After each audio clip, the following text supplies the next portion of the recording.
Good afternoon. I'd like to call to order the Health and Human Services and Aging Committee, Wednesday, October 18th, 2017. It is 1:05. Can we have a roll call, please, Madam Clerk?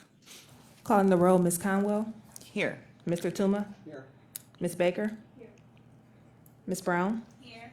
Mr. Miller. Here. We have a quorum. Thank you.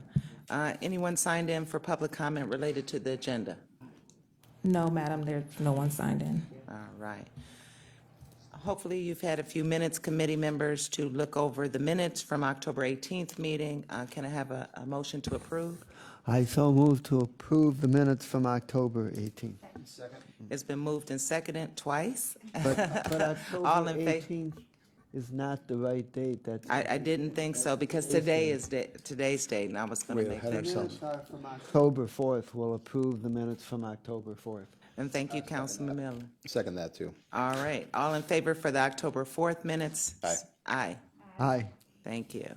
Matters referred to the committee today, there are none, but in the miscellaneous business, I'll update the committee in terms of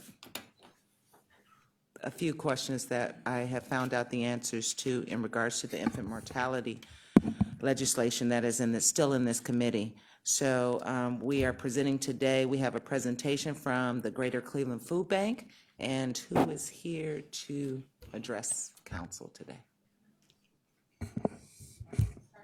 Yes.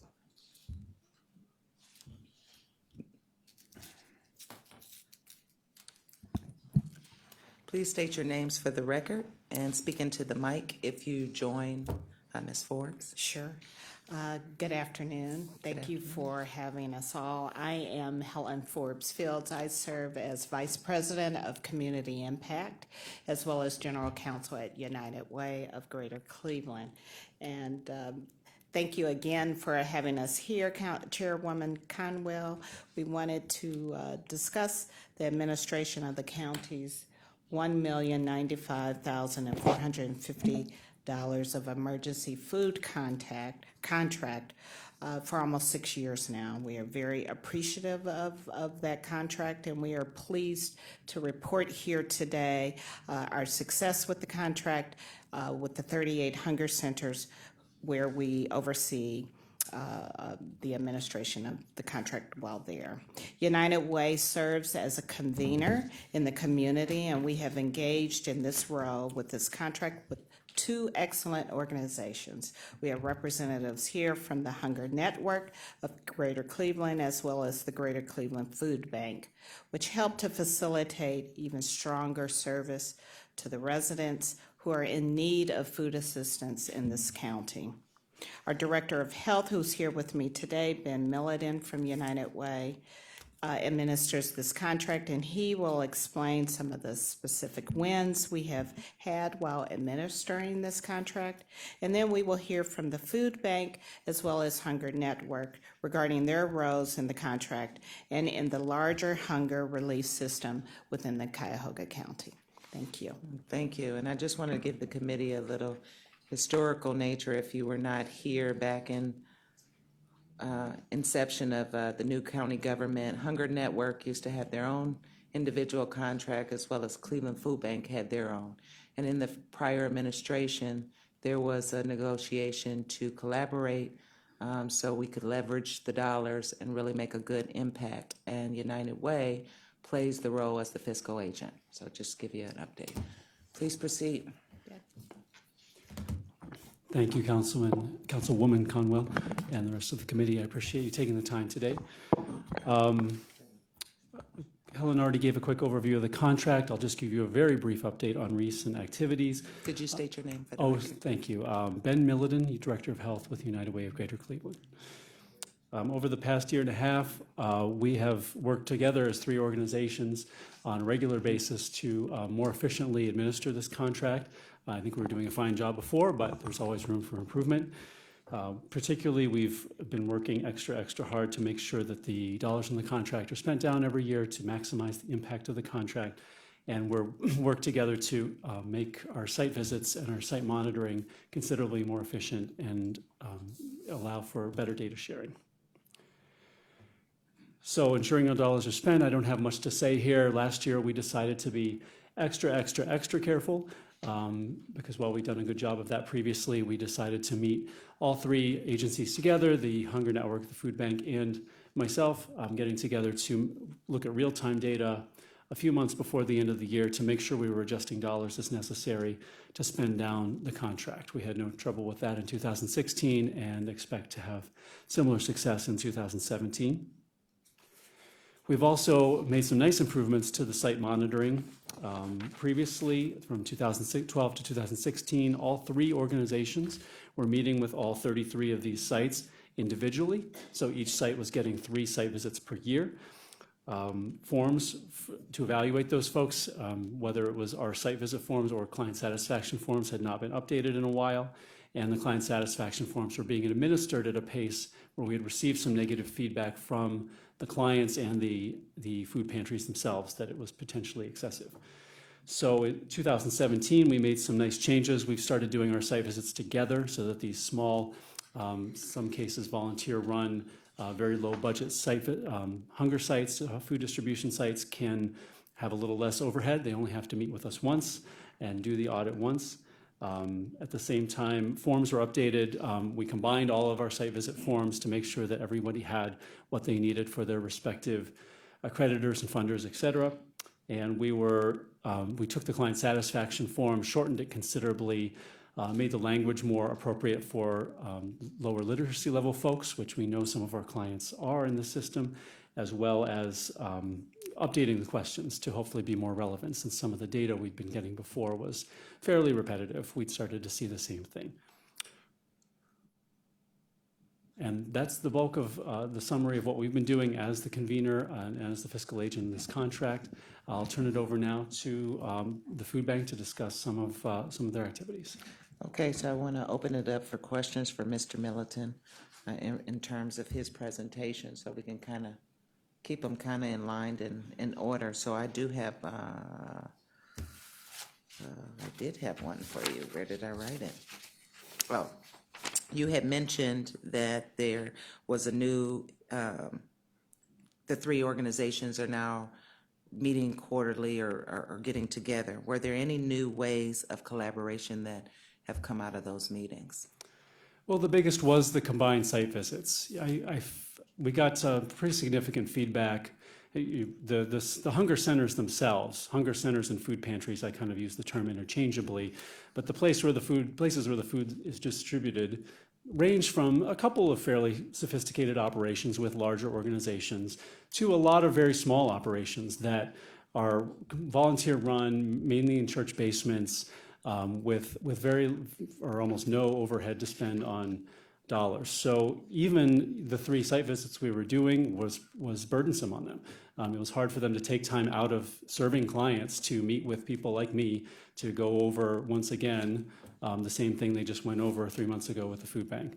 Or the Hunger Network. So combining those has really allowed us to reduce that administrative overhead. It's also allowed for easier data sharing and more collaboration.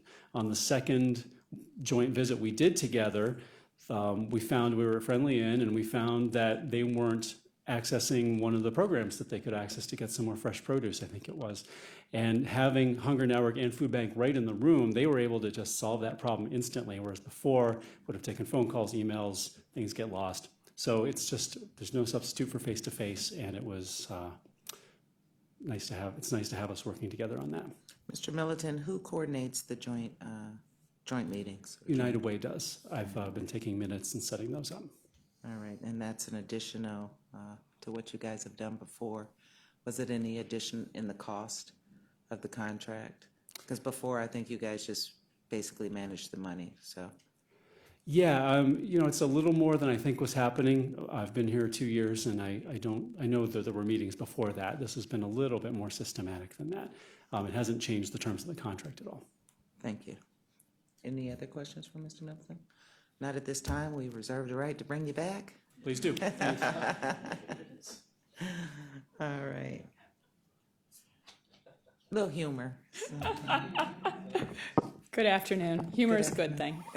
I'm Krista Morzoka, President and CEO of the Greater Cleveland Food Bank, and it's a pleasure to be here with you today to update you on what's been happening in our work together, and also what's been happening in the community in terms of hunger relief and the need for emergency food relief. I would echo that I think that those joint site visits have been very efficient and effective, and worked out well for all parties concerned, most importantly, our member agencies. It's a real time saver for them. So a couple of years ago, I came in to talk with you about our new strategic plan. We completed it in 2015. It's a 3-year plan guiding us through 2018. And we set 3 bold goals. The first was to go from providing access from 47 to 58 million meals a year over 3 years. The second goal was to connect with 25,000 new clients. We knew at the time that we were serving about 250,000 people a year through our 6-county service area, but that about 330,000 people were food insecure. And so we set about ways to try to fill that gap, essentially. And then the last goal was really about connecting our clients to additional services to help identify or to help address the root cause of their food insecurity. And I'm pleased to say that we've been making some very good progress against those goals. We just completed fiscal year 2017 at the food bank. It ended September 30th, which is the timing of our fiscal year. This year we provided access to 55 million meals, which is a very significant increase from the previous year and from 2015 as well, on the road to 58 million next year. We did that in 2 ways. One was through providing more food with a focus on highly nutritious food through our community food distribution center out at East 152nd Street in the Waterloo area. But the other way that we've been doing that is through connecting clients to the SNAP benefit. We have, over the years, developed a very large outreach team. We now have 24 full-time people on that team, as well, including a help center staff that does SNAP applications over the phone. That team completed more than 20,000 SNAP applications last year. And we know that for every SNAP application that we complete with an average approval rate, that approximately 750 meals are made possible when the person stays on the program. And with tens of thousands of people in our county who are income eligible and not enrolled, we see this as a very important way that we can help connect clients to food. And so that is something we have invested in significantly. When we look at food insecurity nationwide, we know that 1 in 8 Americans are food insecure, meaning that they don't always know where their next meal is coming from. It doesn't mean that they're hungry necessarily or hungry all the time. It means that they are really struggling to put food on the table on a regular basis because they simply don't have the financial wherewithal to do that all the time. Ohio has a higher than average food insecurity rate, unfortunately, and Cuyahoga County has a higher than average food insecurity rate. 1 in 5 Cuyahoga County residents are food insecure. That is the second highest food insecurity rate in the state of Ohio. So certainly there is a lot of work to be done. The state of Ohio is also ranking very high in senior food insecurity. So that's something that we've been thinking about and working toward in recent history. So this shows food assistance eligibility in Cuyahoga County. We provide emergency food through our network of partners to anyone who lives at up to 200% of the federal poverty level. And so what I want to show is kind of what has happened over time in terms of the number of people and the percentage of residents at 200% of poverty. This first map is pre-recession. We had 397,000 people at 200% of poverty in Cuyahoga County. That was 29% of the population. This map next is during the recession, kind of before and during the recession, because it's covers a number of years. 430,000 people. It's 34% of the population. And this is the most recent map. This is post-recession, but 460,000 people struggling at 200% of poverty or below, and that's 37% of the population. And so I am frequently asked when I'm out and about in the community, now that the recession is over, has the need gone down? Are you seeing fewer clients?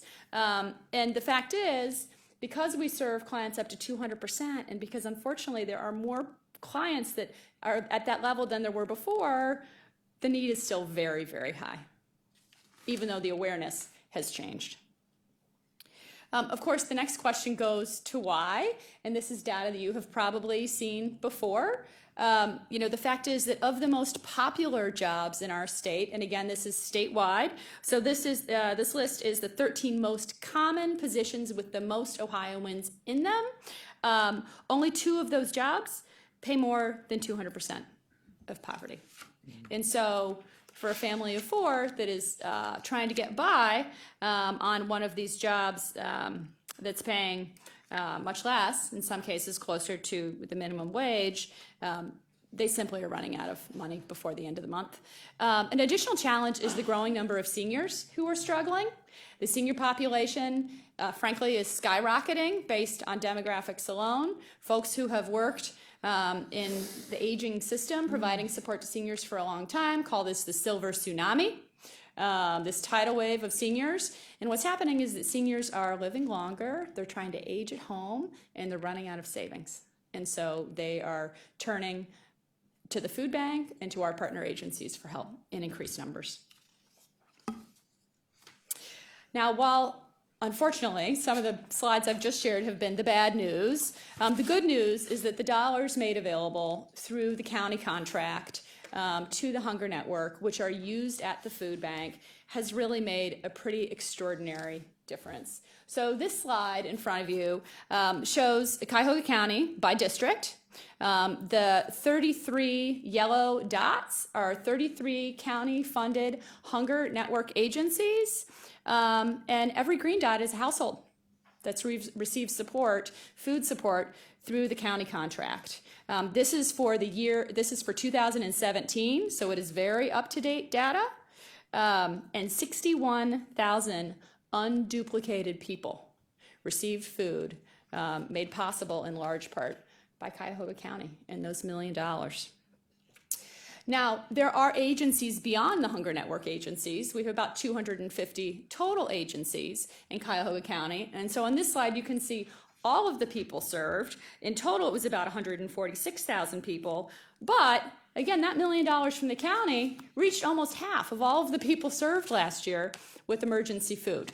And so I think that's very significant in terms of the impact that you're having and also the importance of those dollars to our partner agencies and also the people who need them. I think it also points to the fact that those 33 Hunger Network agencies are some of our strongest. And they're really they're reaching a lot of people with a lot of food. We can certainly make this presentation available. This slide, which may be a little bit hard to read, breaks down by county council district the number of clients who have been served. So we thought this might be of interest to some of the members on county council. The people served numbers are unduplicated, but the site visits are duplicated. It's interesting, across the board, we generally do not see people going in for help every month. People tend to go a couple of times a year, depends a little on the agency and the neighborhood and of course on the family, but they're going in when they run out of money, when they find themselves in a real bind. The majority of clients are not going in on a monthly basis.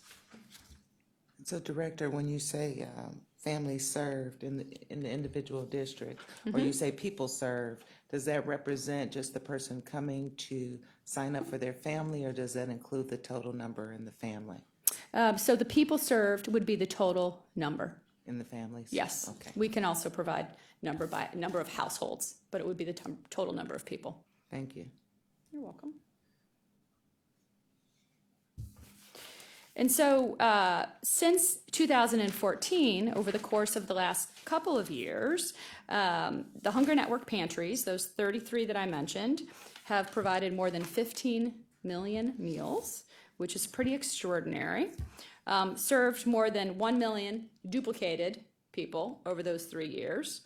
And spent nearly 3.2 million, so essentially the $1 million over 3 years in county funds. And the value of the food that those 33 agencies have received for the 3.2 million, because of the value that the food bank's able to provide, has been $32 million worth of food. Now, that includes some food made possible by the food bank separate from the county dollars. But the county dollars alone provided about $24 million worth of food. So the investment, from my perspective, has certainly paid off for our community, and there's a real ability to stretch dollars there through our collaboration. Now I will turn it over to Dana Cook with the Hunger Network.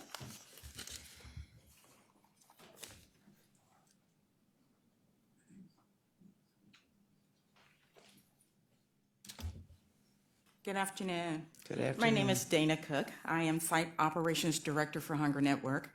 I am replacing Jennifer Schofield, who is the CEO for Hunger Network. She was very, very ill yesterday, and I got the text this morning that I needed to stand in for her. So I'm going to do my best to do just that. And I would like to introduce you to Mike Teichman, who is our board president, who will be helping with the slides with me this afternoon. I can't do two things at once, okay? One of the things I want to make sure you understand is the mission of Hunger Network. It's the way to reduce hunger and enhance nutrition in our community by providing food and other health-related vital services to individuals and families, and by actively and effectively participating in a coordinated response to people in need. Hunger Network is a home away from home. When we say home away from home, most of our clients who attend actually feel like they're at home. And that's a good thing, because that means they're going to be served and they know that they can trust those managers and those volunteers and those entities. Our hunger centers provide more than just emergency food to the people we serve in the community. We are part of the community. The Hunger Relief Program at Hunger Network provides meals and services to 81 food pantries and hot meals, strategically placed, there's my word, throughout Cuyahoga County to serve and provide services that are in need. We also, through this process, have been able to establish a program called Stay Well, with the ability of attaching our Stay Well programs to some of the hunger centers that are receiving part of the $1 million.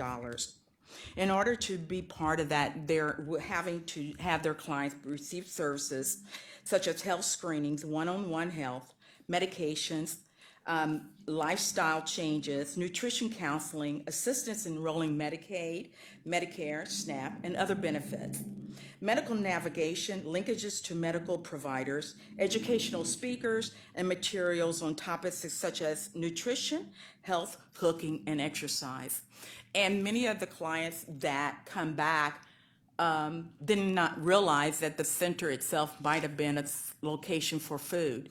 So we were able to acquire new client bases from that. Then you also have individuals who come just for the health services, and 9 of our sites are part of the county funded. Now, how it works.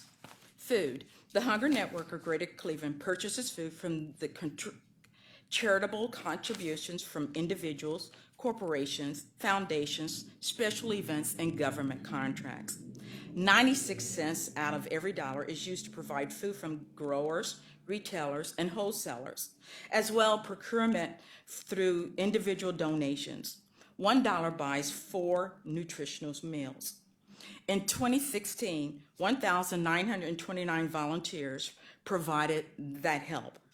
Volunteers unpack deliveries, take inventory, pack their bags, cook their meals, and provide food for our clients. Distribution, the Hunger Network is Cuyahoga's largest emergency food distribution network itself, with 82 neighborhood food pantries and hot meal sites. The food is distributed by Hunger Network centers to hunger individuals, families, and others. But we're here talking about the 33 that the county is funding. We provide well-organized managers, dedicated volunteers, and adequate space and community partners. It is important that you understand, again, out of the 33, 9 of those sites are part of the Stay Well program. At the 33 hunger centers funded by the county in 2016, the Hunger Network's 976 volunteers, again, unpacked boxes, took inventory of the food, packed the emergency food bags, cooked the meals, and distributed the food to the clients. I think we need to understand here volunteer. There is a true commitment. We recently had an event where both organizations actually had an event, but we were able to celebrate 5 individuals that have provided 34 and more years of service, community services volunteers to our sites as managers. That's enormous for that kind of commitment from the community. It develops friendships that are developed through there. Friendships with the clients, friendships with the managers, and also friendships with the office. It is important that we understand that it's not just food that we're providing. We're actually providing a network of relationships for the client base itself. The food is distributed at the 33 hunger centers funded by the county to individual families and seniors. In 2016, 334,793 individuals were served. Out of that, 31% of those were children, and then 22% were seniors. There is a manager story, and I actually know this individual very personally. We talk just not as a staff, but as friends. We both have things that are going on in our lives, so we can relate to each other how things go on in the sites themselves. This is Ernest Scott. He is actually a hunger center hot meal manager from Second Ebenezer Baptist Church. He finds this as a personal mission to him, and if it's not a personal mission, it doesn't work as well. Most of our volunteers, I should say all of our volunteer managers and our volunteers, it is very personalized for them to receive and do what they need to do for the community. Client stories, life changes. Things change when you connect to a hunger center. You're not only connecting and getting the food, again, you're connecting as personalities and as a relationship. Relationships in this work is very important because you begin to understand the needs of the client, and sometimes the client will not ask, but we can understand through their conversation what their needs truly are, and we move forward with that. Surveys. Yes, the surveys, the infamous surveys. The hunger center managers dreaded the surveys every month. It was pulling teeth to get those surveys done. So thank you, County, for saying, let's do it quarterly. Amen. It has been a pleasure to do quarterly. But we find out so much in those surveys. The clients tell us exactly how they feel, what they want, and how they perceive we need to get it. Managers were overwhelmed doing it on a monthly basis. I was overwhelmed trying to get the information from the managers. United Way was emailing me, where are the survey consumers report? This has dwindled down considerably. But in those surveys, what we found, the need for, were things that the food that cannot be purchased through the county, such as personal items, paper goods, hygiene, and things on that order. But on the good side of that, the clients were very happy with what they had. Not only were they asking for more that we could give, and we tried our best to do that, but they were very content in understanding that the 3-day was a bridge, and that's what it is. It is a bridge for those families who are in need, because most of the time those individuals are at the end of the month and they're waiting for their other assistance to come through, so they were just using it to tie them over. Everyone has a place at our table. It is important that everyone knows that there is no one left out of this out of this unit. Hunger Network and volunteers and the managers stand up to, I would promote them with anyone. They're the best of the best. Anytime you serve 34 years or more volunteering in the community to help the people in your community, what more needs to be said? Hunger Network wants to thank you for all that you do. Want to thank you for the $1 million and any other monies you would like to give us. I am not afraid to ask, as you can tell. But it has been worth our while to work very closely with the food bank. The relationship is different. We are proceeding and moving greatly. It has been a pleasure. We can talk to each other. We can give each other support. We've got each other's back. We understand the focus, the bottom line focus here is not neither one of us. It is the client, the people in the community. So again, Hunger Network, Dana Cook, Jennifer Schofield, and Mike Teitman, we want to thank you for this opportunity this afternoon, and have a good afternoon. Thank you, Dana. I have a question for you. How many Stay Well programs in total? Now, you said 9, but I was a little confused because we just, on one particular slide, you talked about only the 33 funded by Correct. the county. So how many Stay Well programs do you We actually have 12, 12, okay, and 9 are in sites that are being funded by the county. okay. And so out of the 33 that the county only funds, I'm sure, what's the number of total that the Hunger Network serves? So we fund 33. How many total sites is that a combination with, or a question for? Cleveland Well, Food Bank? we only had the 33 that are funded, Gotcha. only the 33. Well, we have 82 locations, Okay. but 33 of the 82 are the funded through the county. Any questions for Councilwoman Baker? Thank you, and also thank you to the Cleveland Food Bank. Remarkable work that you do, and also keeping our volunteers to feel like they are contributing and doing and making a difference in people's lives. Having said that, I'd like to, and I think it was the Cleveland Food Bank that gave us the slide, if we can go back to it, on the family earnings. Because, we really need to take a hard look at why the increase in need is growing and what can we do to help those perhaps have better incomes. Because it's not just food. Food is a staple. You can't survive without food.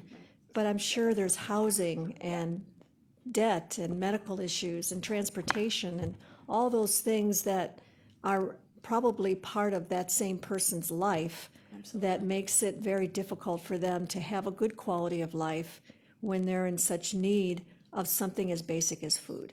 Absolutely. I'm glad you, oh, I'm sorry, go ahead. So if we could put that screen up,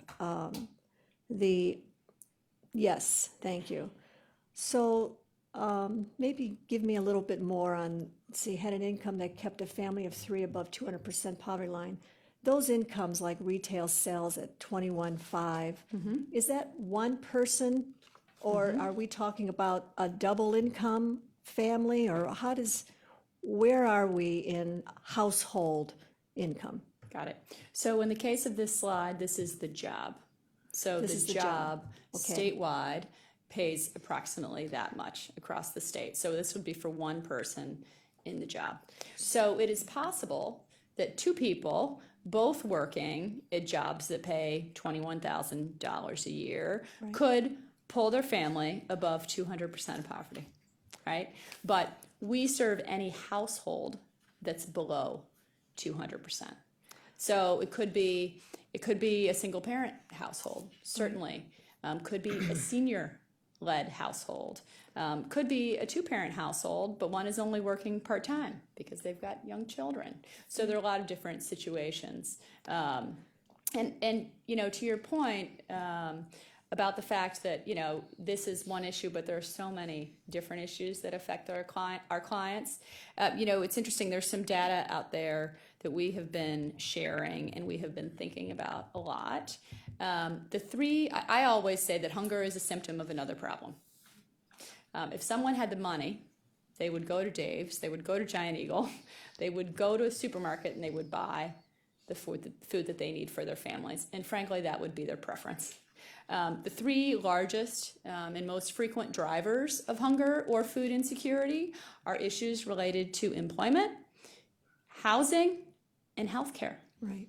So, when we talk about employment, sometimes it's unemployment, or it's part-time employment, or it's employment at a low-paying job. When we talk about healthcare, it's people choosing between food and medicine, or buried in medical bills that they just can't get out from under. And when it comes to housing, sometimes it's an issue of homelessness, but more often it's an issue of someone who's paying 50% of their income on their rent or on their mortgage, and there's just not enough left over. And so that's one of the reasons that we have really, as an outcome of our most recent strategic plan, been working with our outreach team to go beyond simply connecting clients to SNAP or an emergency food center. While those things are important, having emergency food today solves hunger today for that family. It doesn't address food insecurity in the long run. As long as that parent is still working in a job that pays $11 an hour, they're always going to find themselves back in line because the math simply doesn't work. And so we are now helping our clients enroll in additional benefits beyond SNAP. One example that I frequently use is daycare vouchers. So if there is a family that's really struggling, it's a two-parent family, but mom can't afford to go back to work because daycare would be too expensive, we may be able to connect them to emergency food at one of our partner agencies, but what if we could also help connect them to a daycare voucher? That could make a significant difference. There are lots of different benefits that we can do, that we can connect them to. We also have started developing relationships with some of the strongest agencies in our community who do provide housing assistance, healthcare, and employment. Because, again, if somebody could go from a job that pays $8.50 to a job that pays $14 an hour, that is going to have an incredible impact over time for their family. And they may not know that there's a training program available or there's another opportunity for them. Just making ends meet at a low-wage job is more than a full-time job. I certainly agree, and I'm glad to hear of all that. At the very end, we got to perhaps increasing the skills of those that perhaps can get them to a place where they won't be in need of the social services, food and housing and medical and all the things that we're talking about here today. If I may, Chair, I'm reflecting back at the 2011 when we had more people in need of food and social services than ever before because of the 11 or 12% unemployment rate. And that was a time where people were asking that never asked before. And now that we're down, even though I know there are those that are perhaps off the rolls because they're not counted, still we have a relatively low unemployment rate and a lot of opportunity out there for workforce training and trying to get people to a place where perhaps they won't be in such great need.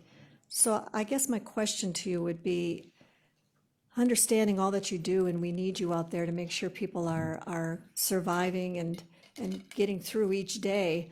But beyond that, our true success, I would believe, is to try and get those not to need the services anymore. And that if we see a decline in giving our services out, that could mean because we have an incline of those that are no longer in need.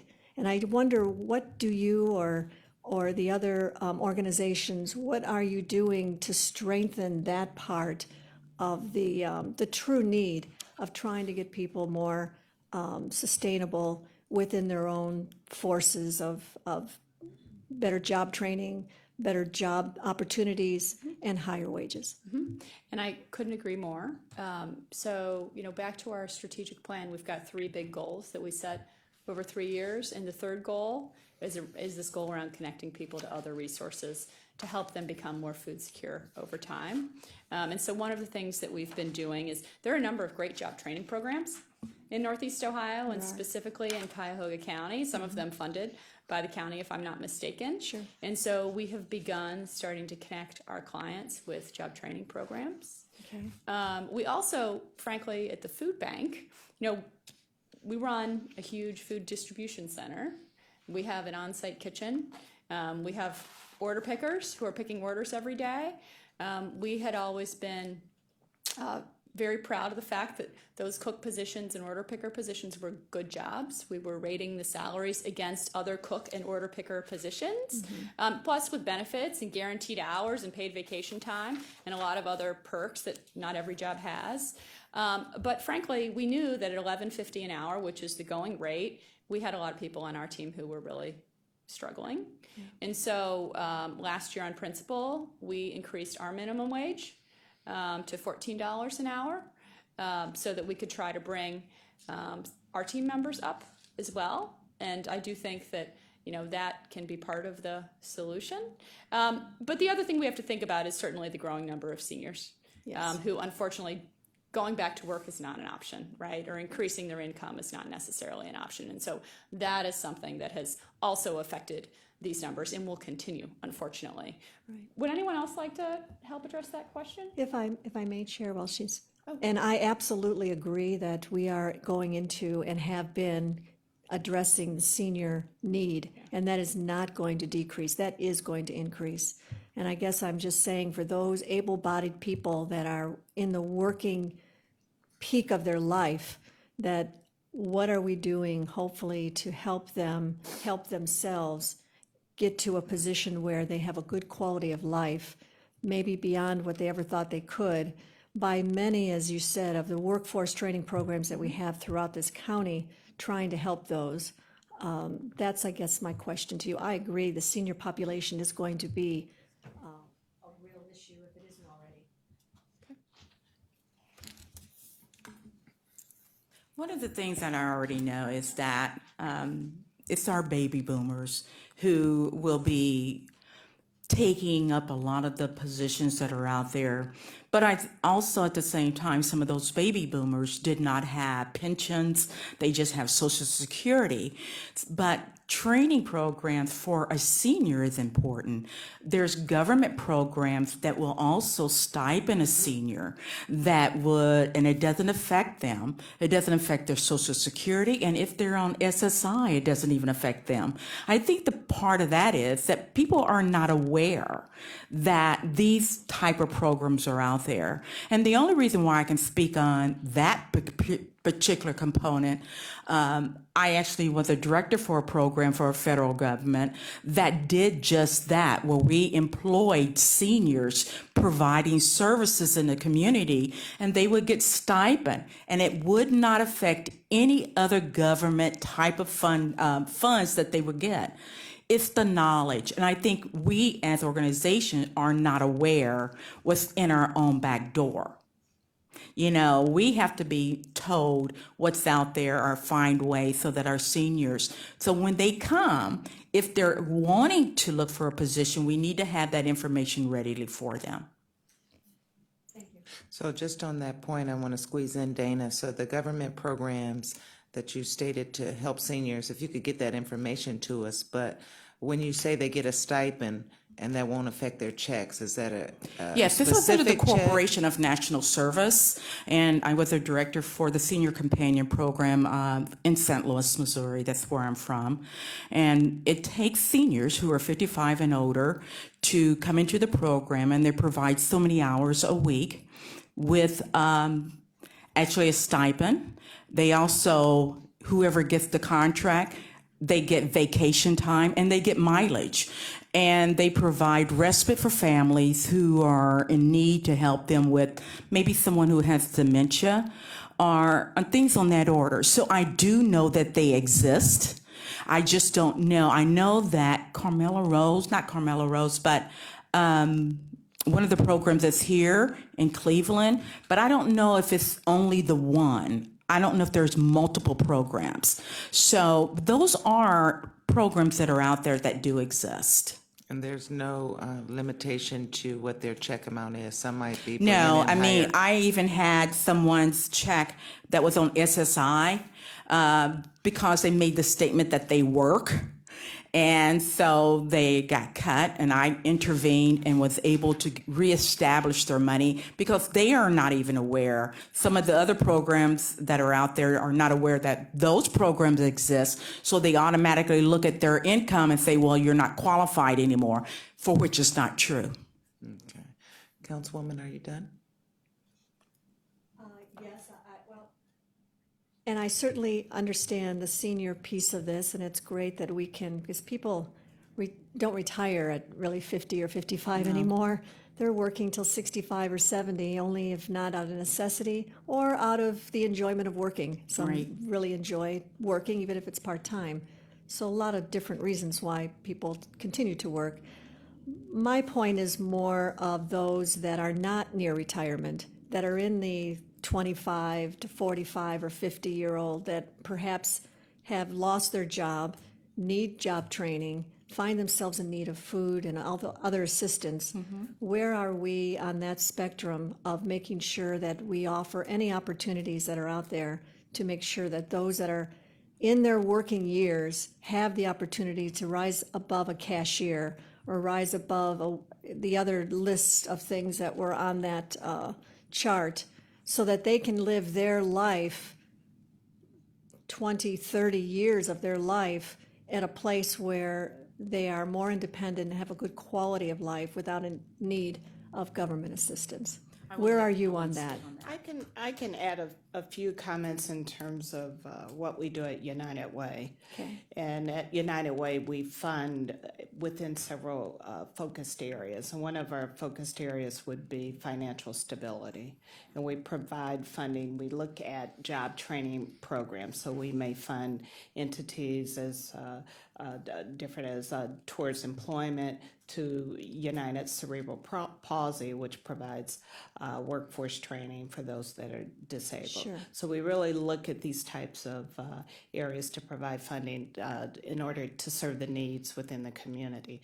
But we can't just stop there at job training. We have to look at other things about financial literacy. Once you get a job, you have to know how to take part within a banking within the banking institutions. Sure. Many of the residents that we find that are unbanked or underbanked spend a great deal of their money even at these what do you call those? Check cashing places where we see the data tells us that a person can spend almost $40,000 within a work lifetime. So we look at providing education, financial literacy in that respect as well. And we also look at GED courses, funding those types of things, because the data also tells us that if you have a GED equivalency, you earn a great deal more, about 23% more than those who don't. So those are the areas that we are very focused on within United Way, providing funding dollars and really trying to serve the needs that are within the community. Good to know, thank you. Councilman Miller.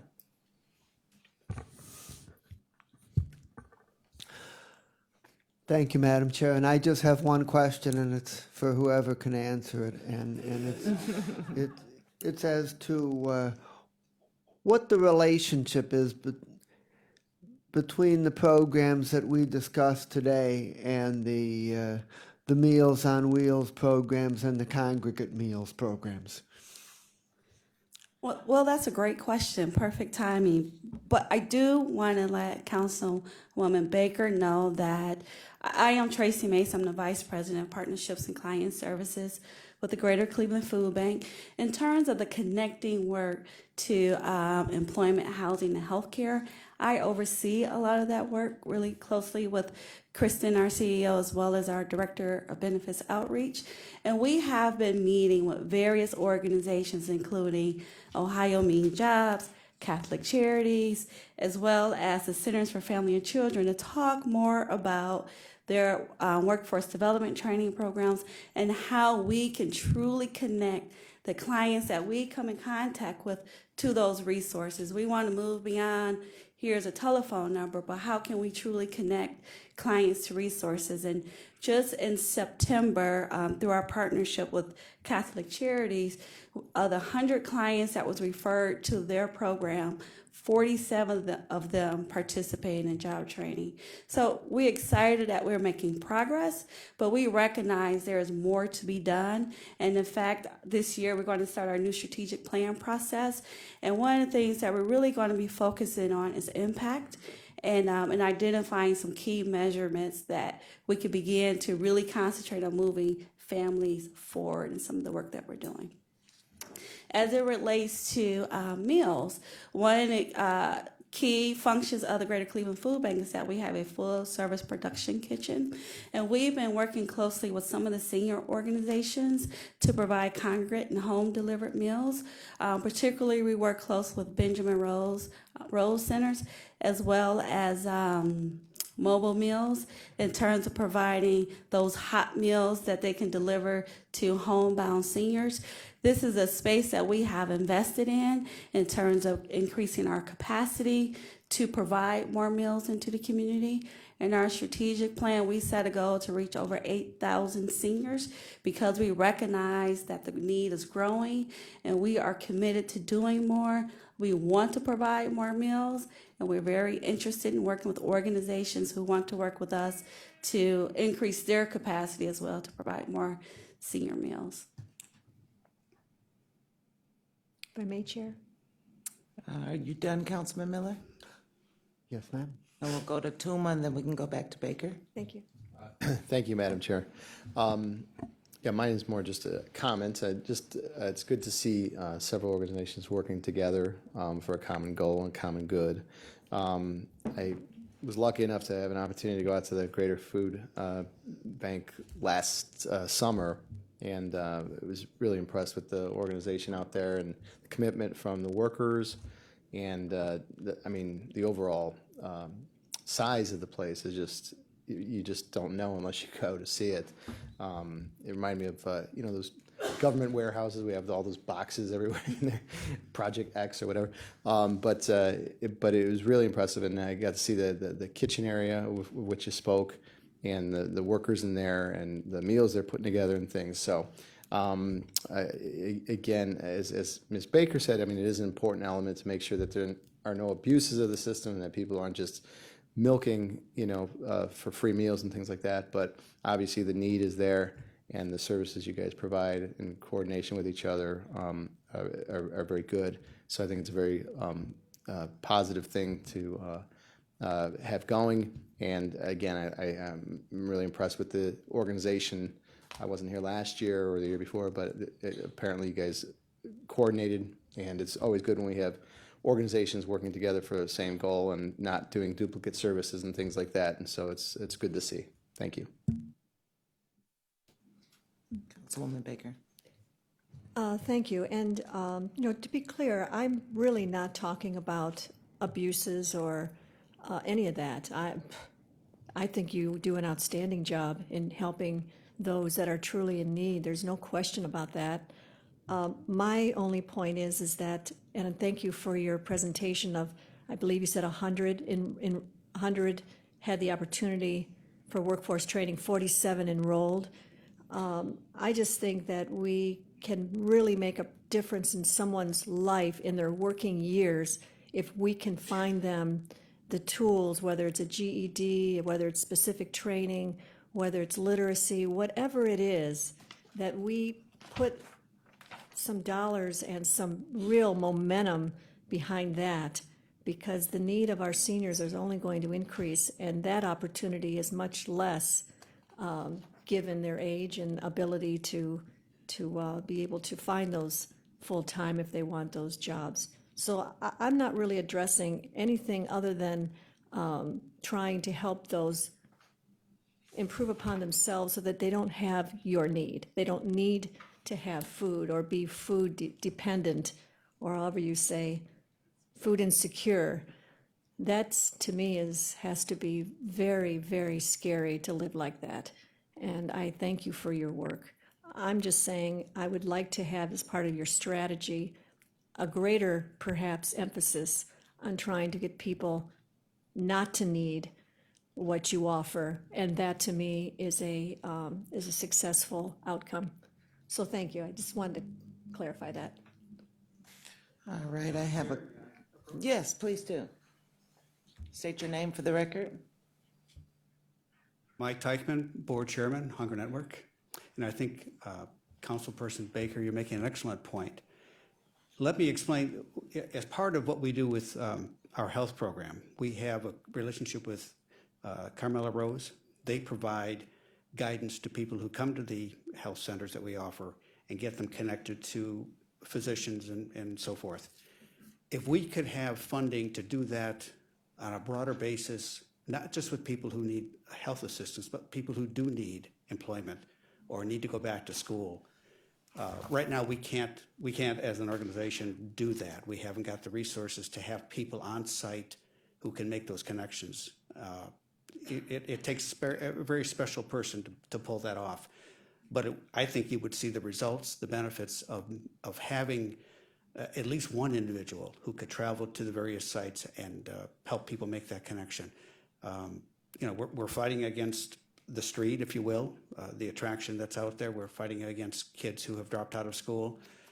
We also have veterans. We have disabled people. We have people on drugs who come to our sites. Any assistance that would help us connect those folks with the resources that are available, I think would pay terrific dividends. Thank you. Thank you. I have a couple questions, and you have a joint venture, so I don't know who would answer the question, but please send us a schedule of the site visits or who would take care of that, so council can join in the joint visits if they need, so we can collaborate as well. So whoever's responsible for that. And then my last question would be the amount contracted, and this is probably more so probably for Cleveland Food Bank, the amount contracted of a little over $1 million has been a stable commitment throughout the years, Director. And since 2012, that number has grown in need. So we're here asking today, we know we're in tight budget constraints and we have no promises, but we would like to know, is there any additional, and I think I just heard from the gentleman, because I commend you all for really working with that budget. It has not changed, not one point. That's true. And going back more than 6 years in this contract, the Hunger Network has received dollars from the county for honestly decades. And I don't know the last time it has increased, although the need has certainly changed over time, and the number of people that are being served has changed over time. Certainly any additional dollars that could be available would go a long way. There is still a gap between the number of people who are in need of assistance and the number of people who are getting it. And there has been for quite some time. We've been working together to try to meet that need and to try to provide more meals in a variety of different ways. But we are not meeting all of the need that's out there. And as you saw earlier, through our collaborative efforts and through the buying power, essentially at the food bank, with that $3.2 million over 3 years, that contract provided more than $24 million worth of food to those 33 agencies. And then the food bank's fundraising as well contributed significantly more food that was not county funded, that we were fundraising for separately. So, the need is significant, and additional dollars in light of the additional meals that have been made possible over time would be a big help. One of the things we want to do is move our sites in areas that are not being served at this point. And in order to do that, we need additional funds to do it. We are looking as far out as Oakwood. We are communicating with them at this point to look at how we can serve those individuals out in that area. So, the need is also being impacted by the direction people are moving, because people move, they're transient. And so that means a certain area might look like they're stable here, but the next area is booming because people are moving. In reference to the schedule, I get the choice of giving you the schedule. I make the schedule out by the whole year. So you will get a new one in the beginning of the year for 2018. We were at the very end of 2017. I think we only have a couple of those left. And I try to schedule those where there's only maybe 3 a month because it becomes very cumbersome. Plus, we have so many other things that we're doing all at the same time. And the managers, the interruptions during their day, we try to be courteous and conscious of what their time is being done. But I will make sure that you get the new schedule in 2018. Okay, and just for me, I'd like to just have the last two that's on the year, Okay, we'll give that to in you. case I can get that in my And I schedule. do have your email, I believe. Yes.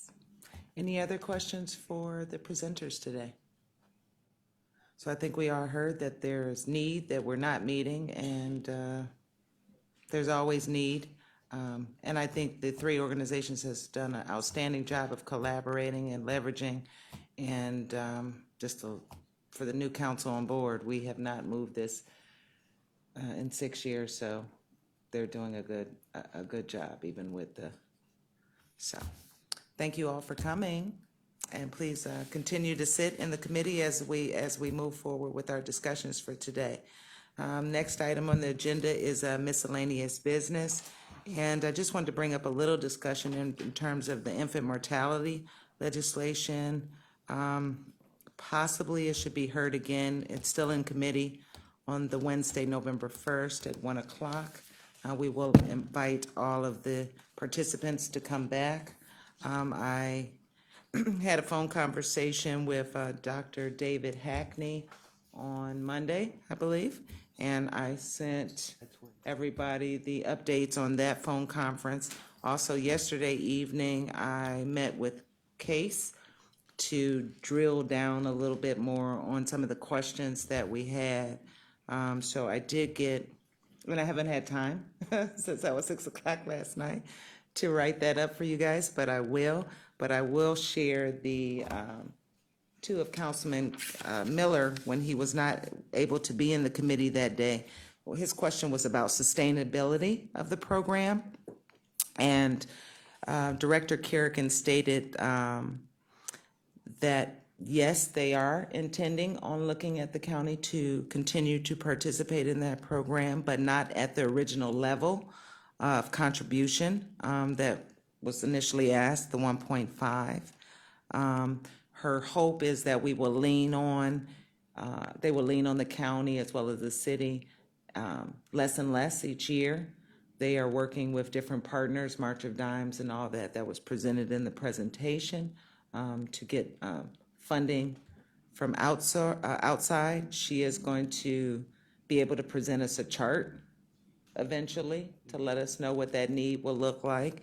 And then the second answer to that second part of the question would be projected operational budget was Council Miller's question. And she said the projected operational budget is this money, the 1.5 million that we are deliberating on releasing, will go to the end of 2018.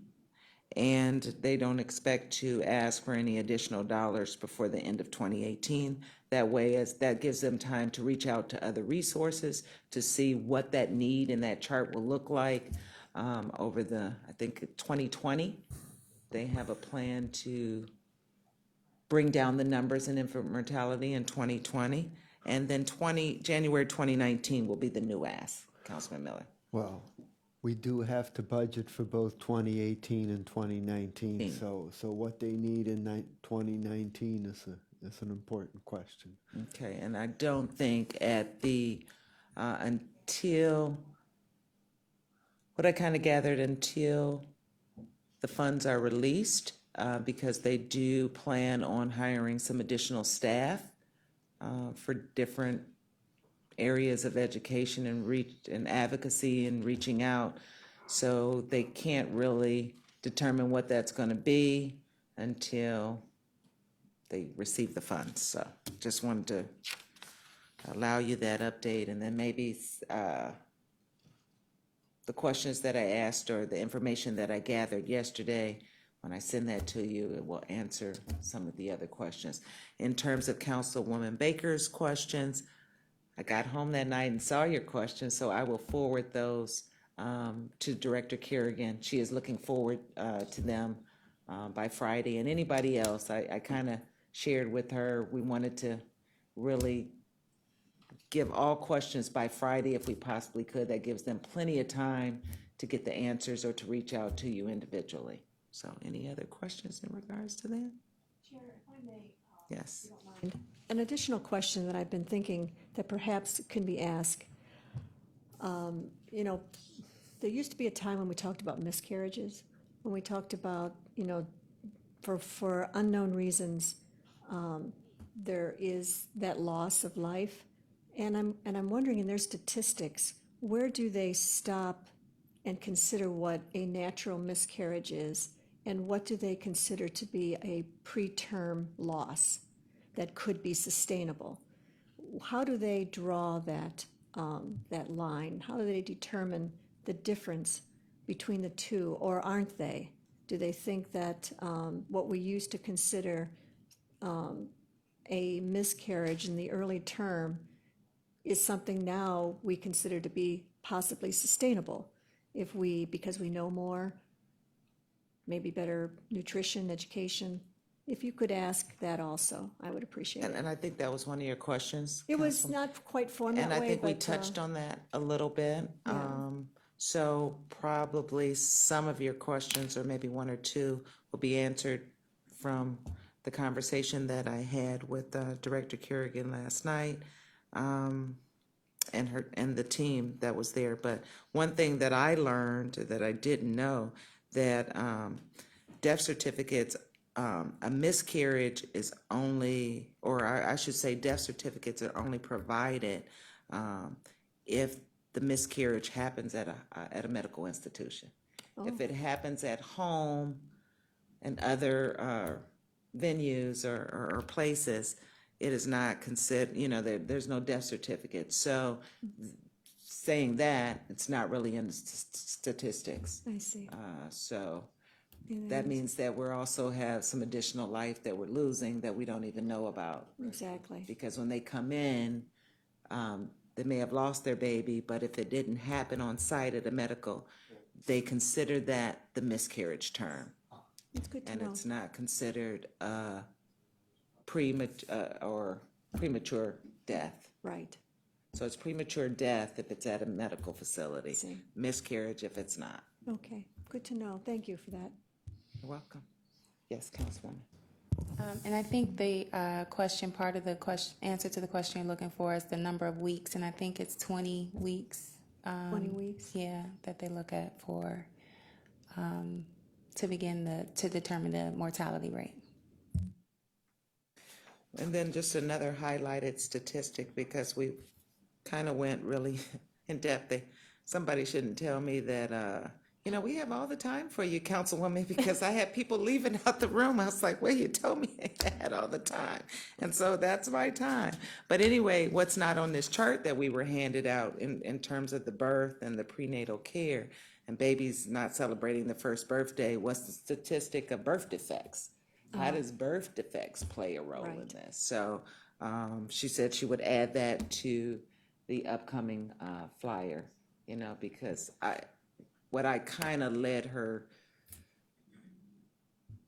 what I stated to her is you know, this is a national health crisis, and so especially in Cuyahoga County, and there's so many, you know, they're excited now that the county may get into this joint venture of helping and assisting. And I think the teams and everything, it's kind of like the Cleveland Food Banks. They have really networked all together. I want them to be clear in their marketing approach that even though we're getting in this, it will not sustain all life. Because I think there could be some false, you know, that to really delve down in what we're really actually trying to accomplish and to bring those numbers down, but it's not going to stop birth defects. And there's just certain things that we're not going to be able to do. And she said that was a good point, and she'll make sure that they have that. They also have an equity, which didn't get in the first committee session, but they have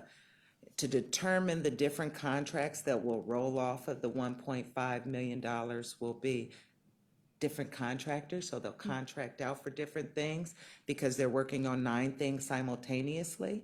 And so I asked her who will determine those contracts, so we give it to Case, and then so they'll have an equity commission.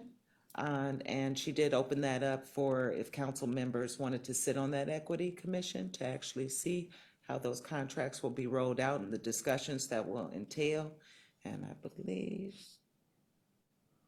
November 30th might be the date that they're shooting for. So you can let Levine know or Director Kerrigan directly yourself if you're interested. I did say I would try to be on that, just to watch and see how the contracts come about. Any other questions in regards to that? So I'm trying to keep you updated as I'm updated. All right. If anyone signed in for public comment not related to the agenda or related to the agenda, I should say. Yes, Madam Chair, Ms. Lou is signed in for public comment. She's going to step up to the podium. All right.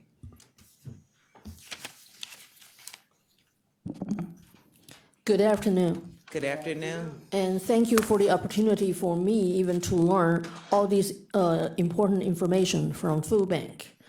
The map they show you, actually, if you check on housing crisis, it's about the same, the distribution-wise.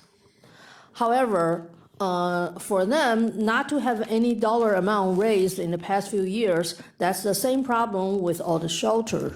The funding for the shelters has not been increased either. Even we actually have way more homeless people, doesn't matter in single category, family category, or youth category.